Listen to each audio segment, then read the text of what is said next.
بسم اللہ الرحمن الرحیم۔ ناظرین محترم، السلام علیکم ورحمۃ اللہ وبرکاتہ ومغفرتہ۔ ہم رجب المرجب کی فضیلت کے حوالے سے سماعت فرمائیں گے۔ حضرت عیسیٰ علیہ السلام کے دور کا یہ واقعہ ہے کہ ایک شخص ایک عورت سے محبت کرتا تھا۔ اب یہ شخص اس عورت پر اس نے قابو پا لیا، لہذا غلط نیت سے جب اس نے اس پر قابو پا لیا، لوگوں کی ہلچل دیکھی کہ لوگ جو ہے چاند دیکھ رہے ہیں، اس نے عورت سے پوچھا کہ کس مہینے کا چاند دیکھ رہے ہیں؟ عورت نے بتایا کہ رجب کا چاند دیکھ رہے ہیں۔ یہ شخص فوراً رجب کا نام سنتے ہی تعظیماً جو ہے رجب کی تعظیم کرتے ہوئے پیچھے ہٹ گیا اور گناہ سے باز رہا، گناہ سے اس نے توبہ کی۔ یہ شخص غیر مسلم تھا۔ حضرت عیسیٰ علیہ السلام پر اللہ تبارک و تعالی نے وحی نازل فرمائی کہ ہمارا فلاں بندہ فلاں مقام پر رہتا ہے، اس سے ملاقات کے لیے جائیے۔ حضرت عیسیٰ علیہ السلام اس غیر مسلم سے ملاقات کے لیے جاتے ہیں، اسے بتاتے ہیں کہ اللہ تبارک و تعالی کا حکم ہے اور سبب یہ بنا کہ رجب کی تم نے تعظیم کی۔ جب یہ غیر مسلم شخص یہ بات سنتا ہے کہ رجب کی تعظیم کی اس وجہ سے اللہ تبارک و تعالی نے جو ہے عیسیٰ علیہ السلام کو میرے پاس بھیجا ہے ملاقات کے لیے، اس کے دل میں اسلام کی محبت بیدار ہوتی ہے اور یہ شخص مذہب اسلام کو قبول کر لیتا ہے۔ ناظرین محترم غور کیجئے، ایک غیر مسلم شخص ہے، وہ رجب المرجب کی تعظیم کرتا ہے، اللہ تبارک و تعالی اسے ایمان کی دولت عطا فرماتا ہے، تو جو مسلمان ہے وہ اللہ تبارک و تعالی کی رضا کے لیے رجب المرجب کے مہینے کی تعظیم و توقیر کرے، اس مبارک و مقدس مہینے میں گناہوں سے اپنے آپ کو بچائے، عبادت و ریاضت کی طرف مائل ہو، تو وہ شخص اللہ تبارک و تعالی کی طرف سے کتنے انعامات کا مستحق قرار پائے گا۔ ہمیں چاہیے کہ رجب المرجب کا جیسے ہی مہینے کی آمد ہو، ہم عبادت و ریاضت کی طرف مائل ہوں۔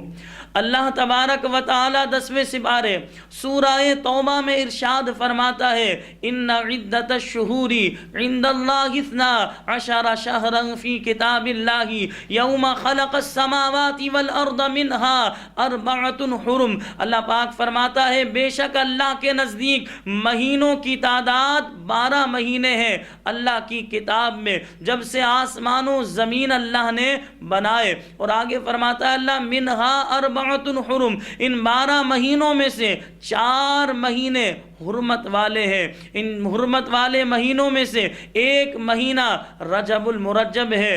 ان قریب اس مہینے کی آمد ہونے والی ہے، ہمیں چاہیے کہ ہم اپنا ذہن بنائیں کہ اس مبارک مہینے میں روزے رکھیں، عبادت و ریاضت کریں، اللہ تبارک و تعالی کی پاک بارگاہ میں سربہ سجود ہو۔ یاد رکھیں رجب کا مہینہ بیج بونے کا مہینہ ہے۔ اس آیت مبارکہ میں جو اللہ نے فرمایا منها 4 حرم کہ 12 مہینوں میں سے 4 مہینے حرمت والے ہیں، مفتی احمد یار خان نعیمی رحمۃ اللہ تعالی علیہ اس حوالے سے ارشاد فرماتے ہیں مہینے بھی آپس میں برابر نہیں، یعنی مہینوں میں بھی 4 مہینے حرمت والے ہیں، تو لہذا انسان آپس میں کس طرح برابر ہو سکتے ہیں جب مہینے آپس میں برابر نہیں؟ اسی طرح انسان آپس میں برابر نہیں ہے، یعنی بعض انسانوں سے افضل و اعلیٰ ہے۔ یقیناً انبیاء کرام کا مقام بلند و بالا ہے، صحابہ کرام علیہم الرضوان اور اولیاء کرام کا مقام بلند و بالا ہے۔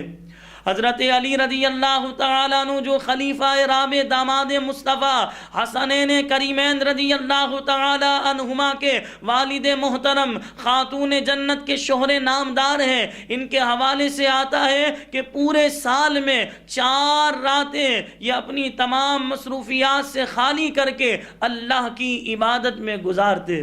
وہ 4 راتیں کون کون سی ہیں؟ علماء اسلام ارشاد فرماتے نمبر 1 عید الفطر کی رات، نمبر 2 عید الاضحیٰ کی رات، اسی طرح شعبان کی 15ویں شب اور رجب کی پہلی رات، یہ 4 راتیں وہ راتیں ہیں جس میں مولا علی کرم اللہ تعالی وجہہ الکریم اپنی تمام مصروفیات سے خالی ہو کر اللہ تبارک و تعالی کی عبادت میں ان 4 راتوں کو گزارتے ہیں۔ اے مسلمانوں، ہم مولا علی رضی اللہ تعالیٰ عنہ سے محبت کرنے والے ہیں اور ہم اس مبارک رات کو اللہ کی نافرمانی میں گزارے، اللہ کو ناراض کرنے میں گزارے۔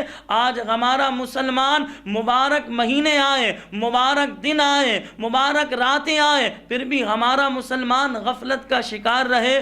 مسلمانوں، جاگنے کی ضرورت ہے۔ ابھی ہم اس حوالے سے غور و فکر کریں کہ اللہ نے ہمیں یہ زندگی عطا فرمائی ہے، رجب کا مہینہ میری زندگی میں یہ آیا، کیا پتا یہ رجب کا مہینہ میری زندگی میں آخری بار آیا ہو، دوبارہ یہ مہینہ دیکھنا نصیب نہ ہو۔ تو میں اللہ کی بارگاہ میں دعا کرتا ہوں، اللہ رجب المرجب کا مبارک مہینہ مجھے بھی دیکھنا نصیب فرمائے اور آپ تمام حضرات کو دیکھنا نصیب فرمائے۔ رجب المرجب میں اللہ مجھے بھی اپنی خوب عبادت کی توفیق عطا فرمائے اور آپ حضرات کو بھی اللہ اپنی خوب عبادت کی توفیق عطا فرمائے۔